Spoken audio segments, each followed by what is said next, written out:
இப்போ வந்து நட்சத்திர கோயில் இருக்கக்கூடிய 2வது வீடியோ தாங்க உங்களுக்கு போட்டுட்ருக்கோம். இந்த 2வது வீடியோ வந்து முதல் வீடியோவில் சொல்லியிருந்தேன். உங்களுக்கு வந்து ஒரு 2வது வீடியோவில் ஒரு மிகப்பெரிய ஒரு அதிசயம் ஒன்று காத்திருக்கேன். அந்த அதிசயம் என்னன்னு சொல்லிட்டு பார்க்கலாம் வாங்க. இப்போ நம்ம வந்து இந்த சுயம்பு சுப்பிரமணிய ஆலயத்திலேருந்து மேலே ஏறி பார்த்தாச்சுங்க. நீங்கள் மேலே ஏறி பார்க்கும்போது பார்த்தீங்கன்னா உங்கள் கண்ணுக்கு தெரிஞ்சு சிலை தெரியுது பார்த்தீங்களா? இந்த சிலையானது பார்த்தீங்கன்னா உங்களுக்கு 2 அதிசயங்களும் உங்கள் கண்ணுக்கு ஒரே நேராக தெரியுங்க. அது என்ன அதிசயம்னு சொல்லிட்டு நம்ம பார்க்கலாம் வாங்க. இந்த கோயிலுடைய வரலாறு உங்களுக்கு தெரியும். இந்த கோயிலில் மட்டும்தான் வந்து 27 நட்சத்திரங்களுக்கு முருகப்பெருமான் வந்து அபிஷேகம் செஞ்சதால் இந்த ஆலயம் வந்து மிகவும் நட்சத்திர கோயிலாகவும் மிகவும் ஒரு அரிய வகை ஆலயத்துலேயும் லிஸ்ட்லேயும் இந்த ஆலயம் இருக்குங்க. இப்போ இந்த மலையினுடைய அழகில் இருந்து நீங்கள் பார்க்கும்போது தெரியும் உங்கள் கண்ணுக்கு 2 அதிசயங்கள் சொன்னாங்க. அந்த 2 அதிசயங்கள் என்ன பார்த்தீங்கன்னா, இந்த சிலையாண்ட கீழே தெரியுது பார்த்தீங்கன்னா, அந்த முருகர் சிலை வந்து பார்த்தீங்கன்னா உங்கள் அந்த 2 அதிசயம் உங்கள் கண்ணுக்கு தெரியுங்க. முதல் அதிசயம் உங்களுக்கு வந்து நேர் எதிர் திசையில் பார்த்தீங்கன்னா திருவண்ணாமலையுடைய மலைங்க.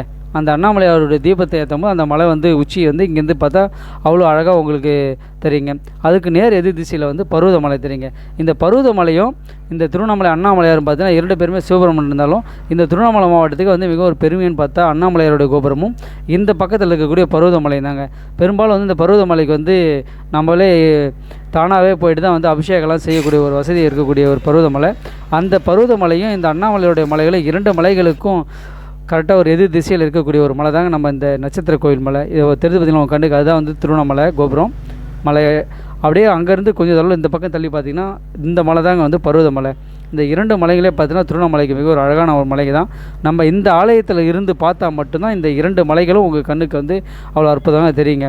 கண்டிப்பாக நீங்கள் வந்து இந்த சைடு வந்தீங்கன்னா இந்த ஆலயத்துக்கு வந்துட்டு இந்த 2 இடத்தையும் வந்து நீங்கள் பார்த்துட்டு போகலாங்க.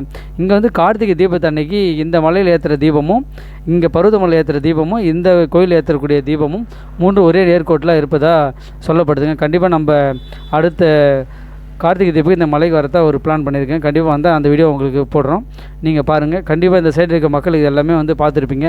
பெரும்பாலும் வந்து இந்த முருகன் கோயிலில் வந்து இருக்கிறவங்க வந்தாலே இந்த 2 மலைகளையும் வணங்கிட்டு தான் போகிறாங்க. அப்படி தான் நம்மளும் வந்தோம். இந்த இடத்துக்கு நீங்கள் வரணும்னா போலூர்லேருந்து கிட்டத்தட்ட ஒரு அரை மணி நேரத்தில் நீங்கள் வந்துடலாங்க. வந்துட்டு இந்த ஆலயத்தை வந்து பாருங்கள். இந்த முருகனுடைய அருளும் உங்களுக்கு கண்டிப்பாக கிடைக்கும். மீண்டும் அடுத்த வீடியோவில் சந்திப்பேங்க. பெரும்பாலும் வந்து இந்த ஆலயத்தில் வந்து நாகதோஷம் இருக்கவங்களுக்கு பரிகாரம் நிறைய செய்கிறாங்க. கண்டிப்பாக யாராவது நாகதோஷம்